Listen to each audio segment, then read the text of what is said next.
They say faith is blind, but what if the earth itself is starting to speak? It's a fascinating paradox.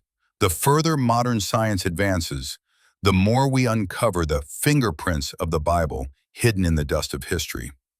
For centuries, these stories were dismissed as myths until the stones began to cry out. Today, we're unearthing 10 biblical facts that science has finally confirmed, moving beyond legend into the realm of forensic proof. Get ready to discover that what was once written in ink is now being proven in stone. Let's dive in. Let's begin with one of the most debated structures in human history, Noah's Ark. For many, the idea of a massive wooden vessel housing millions of animals is where faith and logic seem to part ways.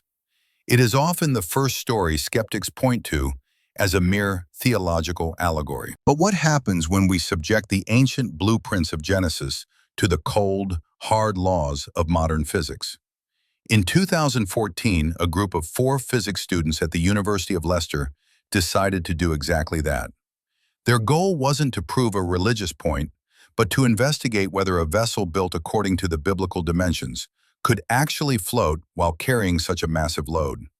To start, they had to bridge the gap between ancient and modern measurements. In the book of Genesis, the ark is described as being 300 cubits long, 50 cubits wide, and 30 cubits high. By converting the ancient cubit, roughly 19 inches, the researchers determined the ark would have been approximately 476 feet long, 79 feet wide, and 46 feet high. To put that into perspective, these are dimensions comparable to a medium-sized cargo ship. Beyond the sheer size, the material mentioned in the text, gopher wood, posed another puzzle. While the exact identity of gopher wood is debated, many scholars believe it refers to cypress, a wood traditionally used in ancient shipbuilding for its durability and resistance to water. Using the known density of cypress, the Leicester team calculated that the empty ark would weigh approximately 2.6 million pounds. However, the real test lay in Archimedes' principle. Their calculations revealed a staggering result.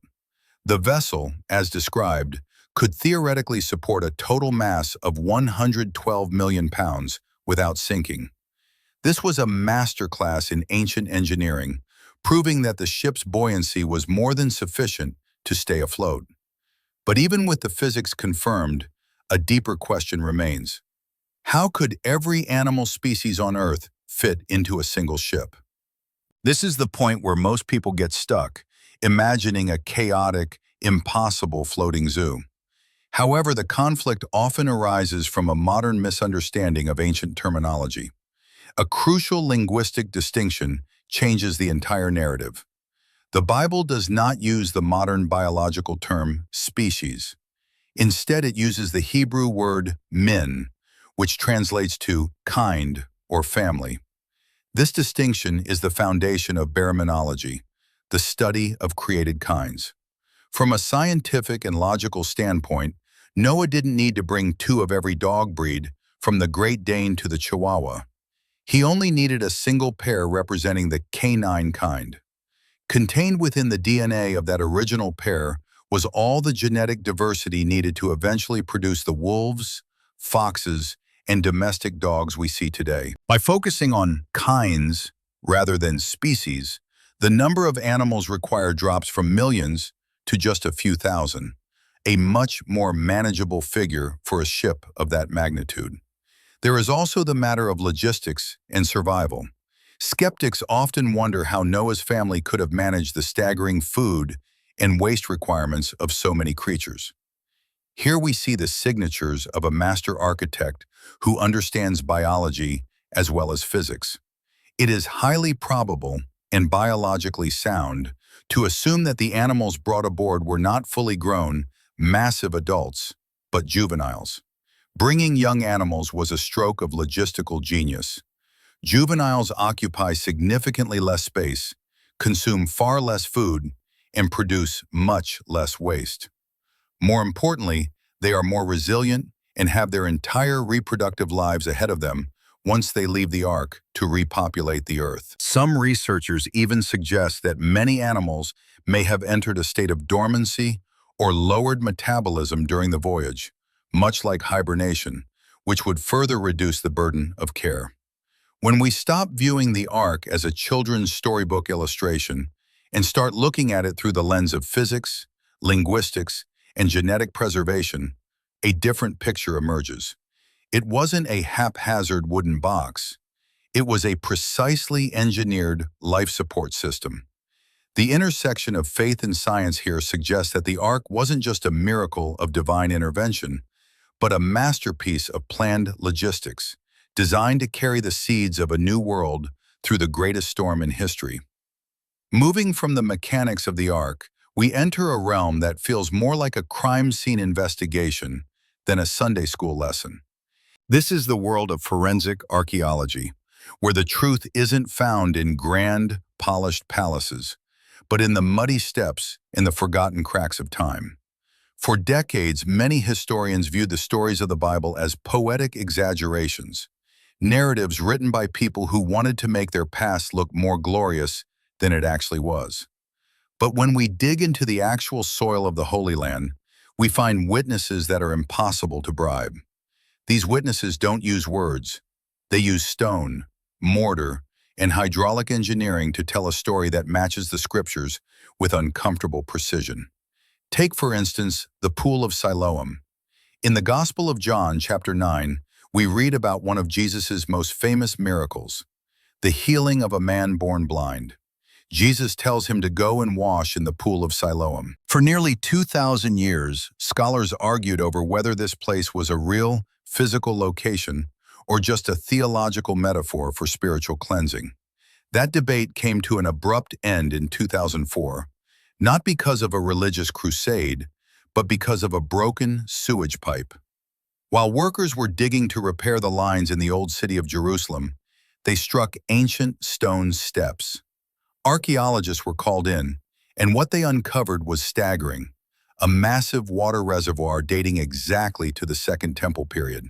Its location, its structure, and its unique hydraulic architecture matched the evangelist John's description perfectly. This wasn't a metaphor. It was a functioning piece of city infrastructure where a historical event took place. But the evidence doesn't stop at pools of water.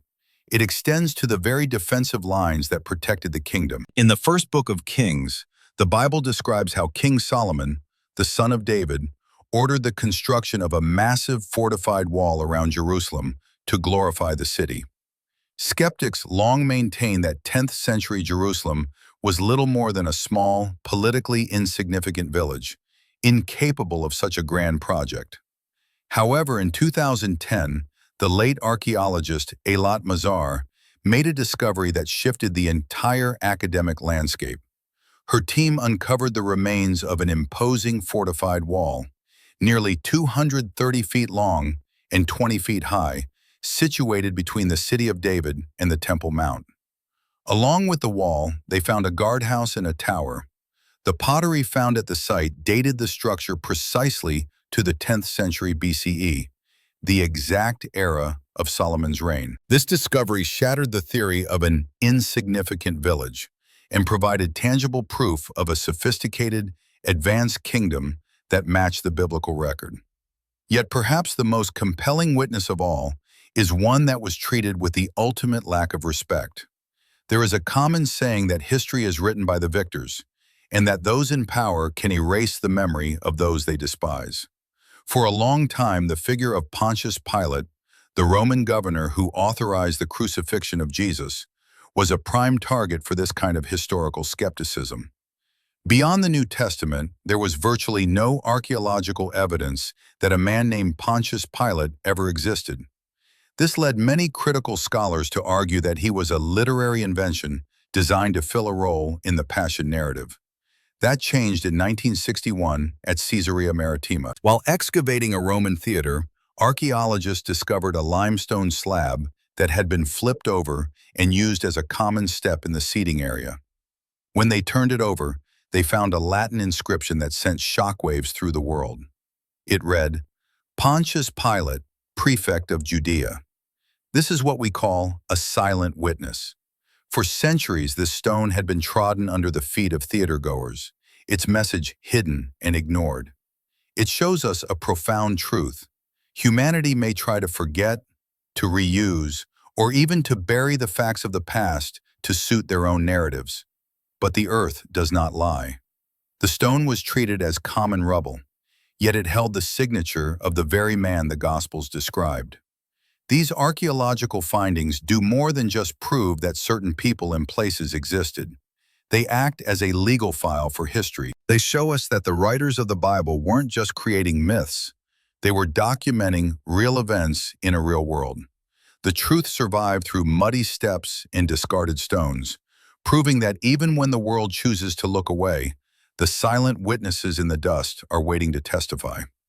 From the deep waters of Siloam to the battered stairs of a Roman theater, the evidence remains unbribable, standing as a testament to a history that refused to stay buried. It is often said that we are most easily swayed by grand miracles and emotional narratives. But for those who prioritize logic and objective data, the real test of history isn't found in the spectacular, it's found in the mundane. It is found in the boring administrative records, the tax logs, and the daily ledgers of ancient civilizations. In the world of historical research, these are the receipts of the past, and they provide a level of evidence that is practically impossible to fake. Take, for instance, the legendary account of the Tower of Babel in Genesis chapter 11. For centuries, the story of a people building a tower to reach the heavens, only to have their languages confused, was viewed as a colorful myth, a theological explanation for the diversity of human speech. However, archaeological discoveries in ancient Mesopotamia, modern-day Iraq, have shed a very different light on this narrative. Archaeologists have long known about ziggurats, massive stepped pyramid structures that dominated the skyline of ancient Babylonian cities. One particular artifact, a stone tablet found over a century ago, has recently provided a striking correlation. Professor Andrew George from the University of London analyzed the cuneiform inscriptions on this tablet and identified a drawing of a stepped tower alongside a figure holding a spear. The inscription explicitly mentions a ziggurat, a religious structure built in 7 levels. What makes this fascinating is that the tablet details the construction process and the purpose of the tower in a way that aligns remarkably with the biblical account, albeit from a Mesopotamian perspective. It suggests that the Tower of Babel wasn't just a metaphor for human pride, but a historical structure, the Etemenanke Ziggurat, which served as a tangible landmark that the Hebrew people later interpreted through the lens of their own theology. This same level of administrative precision is found in one of the darkest chapters of the Bible, the Babylonian captivity. The books of 2 Kings and Jeremiah describe the fall of Jerusalem in 586 BC and the subsequent exile of the Jewish people to Babylon. For a long time, modern scholars questioned the scale and impact of this event. But then, the earth gave up its receipts. In the ruins of ancient Nippur in Babylon, archaeologists uncovered a series of clay tablets that served as the grocery lists of the empire. These weren't religious texts or epic poems, they were administrative records. Among them is the famous Jehoiachin tablet, discovered in the early 20th century. This tablet records the royal provisions, specifically oil and grain, allotted to Jehoiachin, king of Judah, and his sons. This matches the account in 2 Kings 25 with stunning accuracy, which describes how the captured king was given a regular allowance by the king of Babylon. Beyond the king, these administrative receipts reveal the lives of common people. Many of these tablets contain names with the Hebrew suffix Yah or Yahu, indicating that these individuals were worshippers of the God of Israel, living as exiles in a foreign land. They weren't just characters in a story, they were real people who lived, worked, and ate under Babylonian rule. This is where the power of administrative history becomes undeniable. You see, a writer of myths focuses on the fantastic and the supernatural, but a witness to the truth records the dry details, the names of officials, the amounts of grain, and the specific locations of reservoirs. When we find these exact details confirmed in the dirt thousands of years later, it forces us to reconsider the entire document. If the Bible is so incredibly accurate regarding the receipts, the oil rations of a captive king, and the architectural layout of a pagan tower, then we must ask ourselves a deeper question. Why would a record that is so meticulously correct about the mundane world be unreliable when it speaks of the spiritual? These boring stone tablets act as a bridge, proving that the events of the scriptures were not happening in a vacuum or a dreamscape, but in the gritty, tax-paying reality of human history. They remind us that the signature of truth is often written in the smallest, most overlooked details of a ledgers, waiting for us to find them centuries later. One of the most persistent tensions in modern culture is the friction between scientific explanation and miraculous occurrence. We often feel that if we can explain how something happened through the laws of physics, we have somehow removed the hand of God from the event. This is especially true when we discuss the iconic account of the Red Sea crossing in the book of Exodus. For centuries, this event was viewed either as a literal, supernatural suspension of gravity or as a purely poetic myth. However, contemporary research has begun to suggest a third possibility, that the miracle was not a violation of nature, but a perfect orchestration of it. Scientist Carl Drews, an expert in atmospheric computational modeling, conducted a groundbreaking simulation using topographical data from the Nile Delta region. His research focused on a phenomenon known as wind setdown. Drews found that sustained winds of 59 miles per hour blowing over a specific body of water, like the Lake of Tanis, for several hours could push the water back and expose a temporary land bridge. When these winds stop, the water rushes back with devastating force. To a scientist, this is a rare but documented meteorological event. To a skeptic, it's a natural explanation that replaces the need for a miracle. But to a person of faith, this discovery raises a much deeper and more beautiful question. Why did the wind blow at that exact moment, in that exact place, just as a desperate people reached the shore? Many of us feel a sense of unease when we hear science explain away the parting of the sea as a result of wind setdown or tectonic shifts. We fear that if there's a physical explanation, the power of the Almighty is somehow diminished. But let's consider a different perspective. If the Creator established the very laws of the universe, why wouldn't He use those laws as His instruments? Think of a master conductor leading a world-class orchestra. He doesn't need to create a sound that has never existed to move his audience to tears. He simply directs the instruments that are already there, at the perfect moment, with the perfect intensity, to create a masterpiece. The parting of the Red Sea wasn't a miracle because it was impossible. It was a miracle because it was a perfect symphony of wind and waves conducted for a specific purpose. Science isn't debunking the miracle. It is simply uncovering the baton the conductor used to lead his people to freedom. This same orchestration of natural forces is found in the dramatic fall of Jericho. According to Joshua chapter 6, the walls of this fortified city collapsed after 7 days of silent marching and a final blast of trumpets. In the 20th century, archaeologists like Kathleen Kenyon and later Dr. Bryant Wood uncovered evidence that changed our understanding of this conquest. They found that the city's massive walls had indeed collapsed outward, creating natural ramps for an invading army to climb. Even more striking was the discovery of jars filled to the brim with intact grain. In ancient warfare, grain was the most valuable loot, and it was usually consumed during a long siege. The fact that the grain remained untouched proves two critical biblical details. First, that the city was taken quickly, not through a prolonged siege of hunger. And second, that it happened during the harvest season, exactly as the scriptures specify. While some geologists point to the fact that Jericho sits on a major fault line and suggest an earthquake triggered the collapse, this natural explanation doesn't take away from the event. It only highlights the precision of the timing. Whether it is a sustained wind at the Red Sea or a seismic shift at the walls of Jericho, we see a consistent pattern. Nature is not in conflict with the divine. It is an instrument in the hands of the Creator.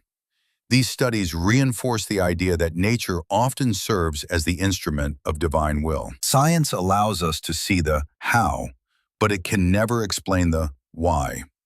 When we look at these events through this lens, we realize that the signature of God isn't found in the breaking of His laws, but in the majestic way He uses those very laws to fulfill a plan that spans across millennia. Faith and science are not enemies. They are two different ways of looking at the same grand design, where every gust of wind and every shifting stone is part of a greater, purposeful symphony. As we move into the New Testament, we arrive at what is arguably the most dramatic and symbolic moment in the entire Christian narrative, the crucifixion of Jesus Christ. While most are familiar with the story of a man sentenced to death on a hill called Calvary, few realize that the most profound evidence of this event isn't found in a tomb or a temple, but in a strange historical exchange involving a man named Barabbas. To understand the weight of this moment, we have to look at the grim reality of Roman executions.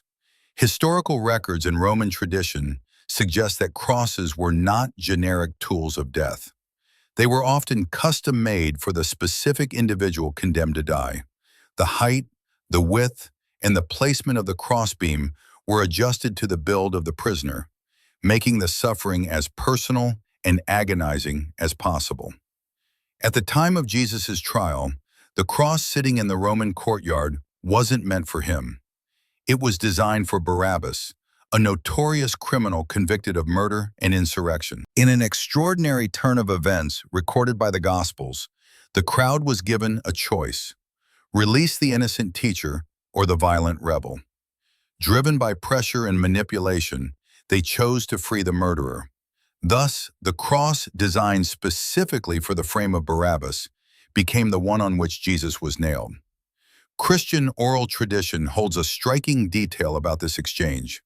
It is said that when the Roman soldiers began to secure Jesus to the wood, they struggled to reach his arms to the pre-drilled holes. Because the cross had been built for a larger man, the criminal Barabbas, they had to stretch Jesus' arms to the point of dislocation to make him fit. While this detail carries immense emotional weight, it also provides a profound symbolic truth.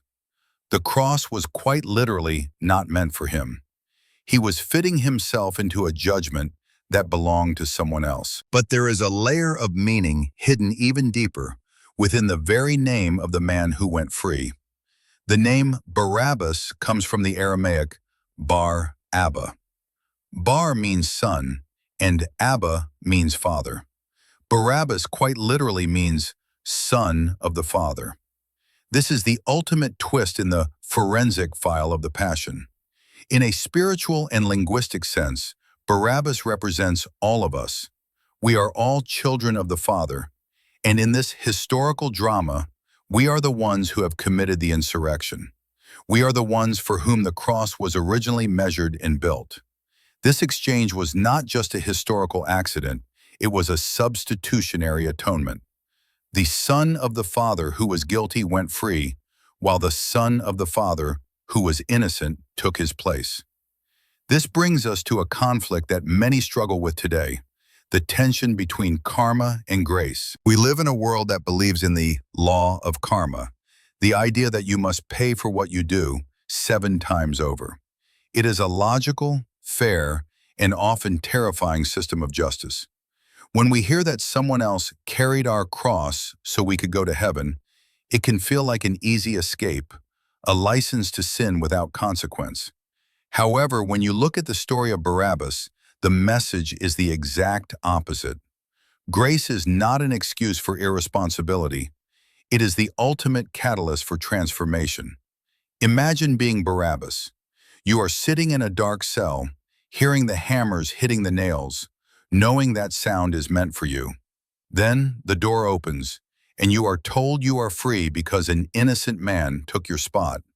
Does that make you want to go out and commit more crimes? Or does it break something inside you? Does it fill you with a debt of love that no amount of karma could ever satisfy? This is the core of the gospel message that resonates through the centuries.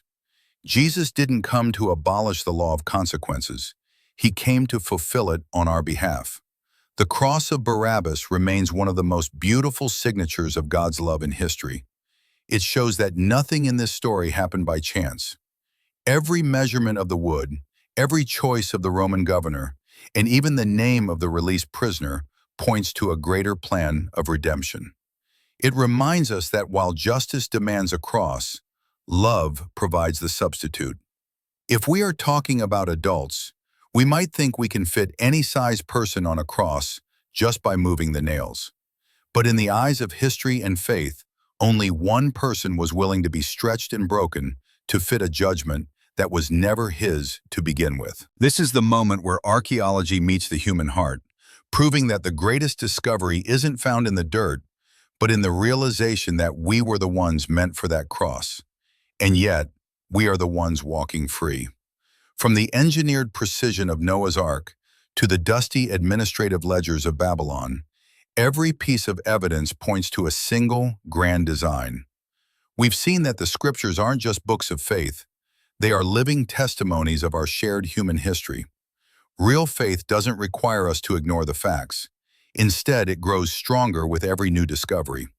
If these truths moved you today, please subscribe and share this video with someone seeking answers. Thank you for joining us on this journey, and may you find peace in the pursuit of truth.